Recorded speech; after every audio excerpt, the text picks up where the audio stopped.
I'm not used to saying something and having it exactly work out when it comes to sports betting. But if one file can do that, it's the NCAA men college basketball algorithm. And so I said I wasn't going to do any more videos if what I said to play wasn't profitable. We're going to answer that question, and I'm going to tell you whether or not it was profitable. I'll give you a hint. The answer is yeah. And we're going to talk about a bunch of other things.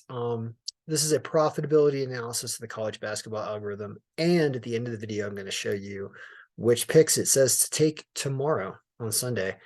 But we're going to go over Saturday. There are still some games going on.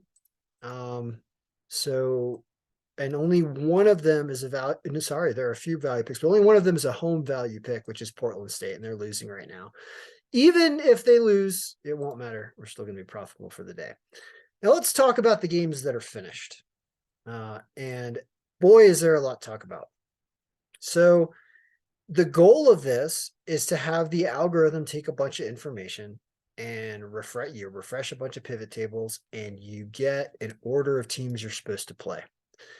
And on top of that order of teams that you're supposed to play in this, 130 games in which we've gone 97 and 33 so far, I'm not going to worry about the spread at all. Spread stuff, don't care about it.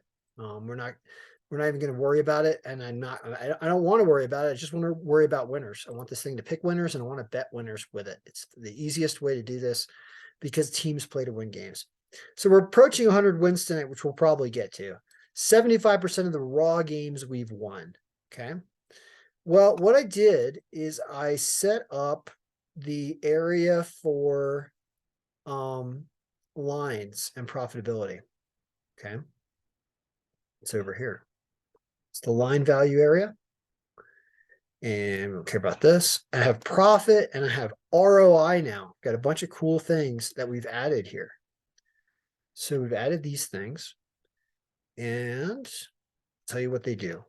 It's going to help us determine how profitable this was and which teams to bet and what order to put it in and everything. So, okay. So these are all games. All games, doesn't matter if they're home or away. Okay. All games, like the first game was Chattanooga over East Tennessee State. It had the best differential in line, apparently, because we thought they should be minus 264 and they were plus 130, but they were an away team. And so usually you wouldn't play them because they're away. But the algorithm did say they were going to win. They did win, and you make money. So you make $1.30 if you bet $1, 1.3 units. And your cumulative ROI is now 130% because you've done one game and you won it. Okay. We're going to shrink this for a second. We just need to know if there's a V there for value pick or not. But there's a bunch of value picks. And if you go down the list and you keep an eye on this cumulative ROI, it's going to show you wherever this number is the highest is where you should have stopped. And it's going to be right around here. It's going to be probably right there, which is like 16 games or so. I think so. That's what that says. Now, it is profitable all the way down the list. Look at this. It's profitable all the way down, and it settles at the very bottom at about 9%. So if you bet every single game on the list so far, without the last, 7 or 8 games are still going on, without those, but these, you are making 9% on your money, meaning you would have had to bet, this is 130 games. You would have had to have bet $130 and you'd end up with 142.08 is what you would have ended up with, making $12. If you bet on every single game. Now, I don't recommend betting on every single game. A lot of those games have terrible lines, and the algorithm doesn't recommend betting every single game, but it was profitable. So what we care about is what subset of games can we prune out of this to make the most profitable enterprise? And that's what this value pick thing is supposed to be. All right. So the value pick means the line offered is better than the line that we think they should be. We thought Chattanooga should have been more of a favorite and they were an underdog. Well, when you unhide away and home teams and have all these games in here, there's 69 of those games, and you end up at 8% ROI overall. That's also not that great. I think we can do better than that. So my solution to that was to only look at home teams and never even consider playing an away team. All right. So let's just glance at what our away record was. It was 28-20. And if you just bet all the away teams, you end up with 3% ROI. Not that great. Still profitable if you bet every single game in here, but not that great. You can see it starts to fall off right about here. Like it's like the first. Oh, it just happened. It's like you want your profitability like where it's up around 50% or so. It starts to drop about here. So it's like these top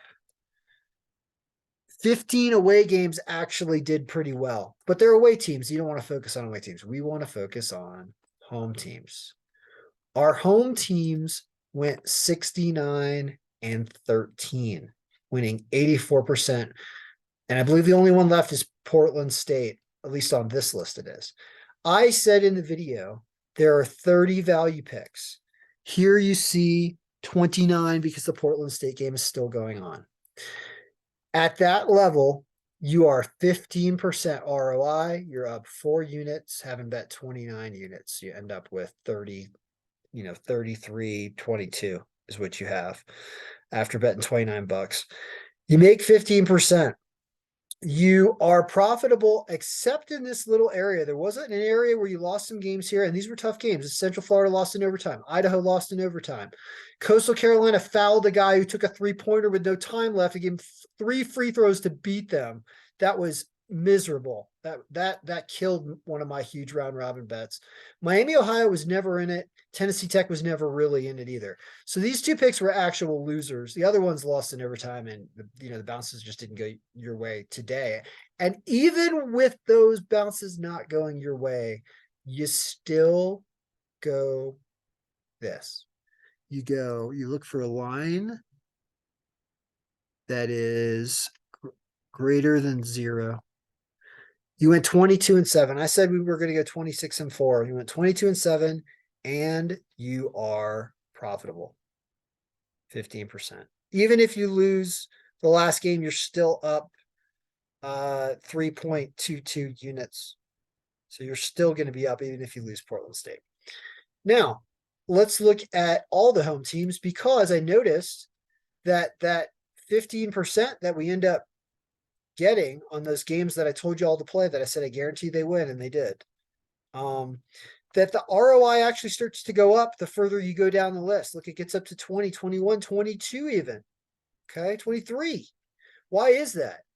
Those are games where the line value is not making it a value pick because it says that the line offered by the odds makers is slightly worse than the line we want to pay, right? We want to pay 112. It is 115. That game was a winner. And so overall, your ROI actually increases all the way down to the line value of about negative 75. Well, that's negative 50. And you still win. You still win ridiculously. And all the way down at the bottom, you're at 13% ROI if you bet every home team that the algorithm said to play, no matter what line it was. Because you go 69-13, you win 84% of your games today so far. So, learning all of that, I think that everything's working pretty great. I think that the line differential number is meaning something, and betting home teams is better than betting away teams, because your ROI down here, betting all your home teams, right, is 13%. Betting all your away teams is 3%. You had some really crazy ROI at the top because you won some of these dogs. So maybe you bet the dogs. Like, look, you're at 56% when you stop betting a lot of the underdogs, right? Those are all the underdog lines. So maybe that's something. Maybe you do take all the away dogs at a 5% home bump. We could change the home bump, and that would change our results. You want to see what that does? Watch this. Let's make the bump nothing. Let's make the bump nothing. Instead of 82 home teams, it would give us fewer. Gives us 72 home teams. We still win 85% of our games. Our profitability is 13% on our value picks. However, we don't have 30 value picks. We have 16 value picks because we didn't bring in some of those home teams because we bumped them out essentially by taking their bump away. You're profitable in really good shape. And at the bottom, you're doing 10%, which is actually not as good as 13%. So 5% bump was better. Okay, right? Go back to 5% bump. And which makes sense. You need a little home bump. That brings you down to that 13%. And you have more games. Well, what about 10% bump? Did that make it even better? Instead of 82 games, you're going to have more games. You have 96 games and you go 77 and 19, which is only 80%, not 85%. So it's fewer games, but how was our profitability? You end up with many more value picks. Look how many value picks you end up with. You end up with 56 value picks instead of 30. And your profitability is 26% ROI. How about that? 10% home bump yields better results with more teams. How about that? Home teams matter. Amazing. What about 15% home bump? So you lose more games that way, but you make more money. ROI wise, not just nominally by betting, but actual ROI. Here you're 80 and 27, so you're back down to 75% instead of what, 80% was the previous one? Yeah. Now you're at 70, you go from 80 to 75% win. So you do win fewer percentage of the games. How about the profitability though? Your value picks, there's tons of them, and you're at 16% ROI, slightly more. What about a 20% bump? That's about as high as you want to go. You go 84 and 32 at 72%, just keeps kind of dropping. So there's an argument to be made to try 10% bump for sure. But ours was this, where we win 84% of our games. That's pretty awesome. It's pretty awesome. And it just flat out worked. The ROI was good, except for a little pocket right here, but it recovered. Our value picks are 15%. Like, you can set your watch to this on big days. And it did exactly what I wanted it to do. So tomorrow, there are games. That would be, let's see here. Yep. 29th. Here are the games. We're going to open up everything for a second because we're going to have no profitability because these games are not going to have happened yet. How do we find our winners? Well, according to how it did yesterday and how it's been doing since I added this line and comparing the implied line to the regular line. Since I did that, it's been doing good things. Here are your value picks. But we don't really want to include away teams because they're not as good. So we just want home teams. And where's my slicer? It's hiding. Home teams, there are not that many, but there are some. And there are 4 value picks. So the algorithm says basically you can actually take all these home teams and it'll be profitable, but supposed to just be the value picks, which would be Lehigh, Youngstown State, Penn State, and Robert Morris. And there's an argument to be made to go all the way up to -50. So it's these ones as well. So you could actually consider all of these. From Fairfield all the way to Lehigh. We'll check out injuries. Mason's injuries, maybe that's a little too much on the injury side. Iowa also is something you got to watch out for with a lot of injuries there. So maybe not those two. But certainly the 4 up top, it says Lehigh, Youngstown State, Penn State, Robert Morris at -150, 350, -350, -165, -145. So that's a 4-team, round robin or parlay that it says could win.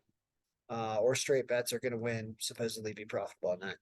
So, and then this is what the whole thing looks like, because you can still bet the whole thing. It was still profitable. And those away teams at the top did do well last time. So you've got very, very small dogs, though. Really almost nothing for Drake in South Florida. But I guess I had to do the video because it did. I would say it could not have performed really better.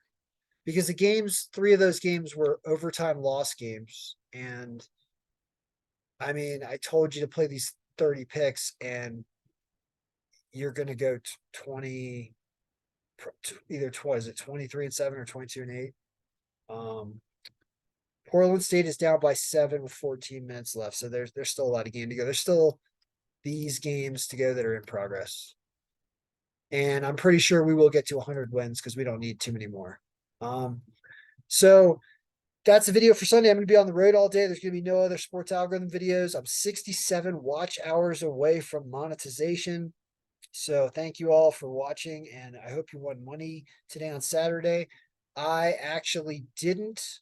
I actually didn't, even though that's how bad a sport bettor I am. And the reason why I didn't was, here's what I did: is I grabbed all these home teams and I threw like 15 of them together on round robins, and then I only bet like the 12s. And so what happened was I got like all these games. Let's say Coastal Carolina. Coastal Carolina cost me like $500 in swing. I had all these losers: Miami, Ohio, Tennessee Tech, Central Florida. It was the first loser of the day. We started off with a loser of the day. It was like the first game. I had Idaho. All these cost me massive amounts of swing. I had Mount St. Mary's. I had Texas Southern, was a killer. That cost me $200. Um, I mean, it just, because I had all the other ones. And so it didn't have a full clean day where you hit like 15 in a row, but it did have like a run right here where it hits 9 in a row or something. So I messed around with just too many teams because I went haywire because there were so many games. And I'll trim it down to like 9 or 10 in the future. But yeah, I lost money today. Even though all you had to do was just bet on the teams top down and you couldn't lose, I lost money today because I did them all on parlays and round robins. That is a lesson in why I'm a bad gambler. But you don't have to be a bad gambler. You can take the algorithm and you can still purchase a copy from me. You can do it. You can update it yourself so that you can take a look at what these picks are for the day and not have to rely on me, because I am not doing it after January 31st. For everybody asking, nope, not doing it. Done. Moving on. Even and this is a drop the mic moment here. I mean, I am Chris Rock right now. Like, this thing just crushed it. Like, crushed it. We hit enough underdogs. We hit our home teams. 15% ROI is a good day when you bet that many games, especially when it's like clockwork. So NCAA algorithm is doing exactly what it's supposed to do. So good luck. I hope your picks won today. Even though I lost, you probably won. So good luck. And may your picks be winning on Sunday.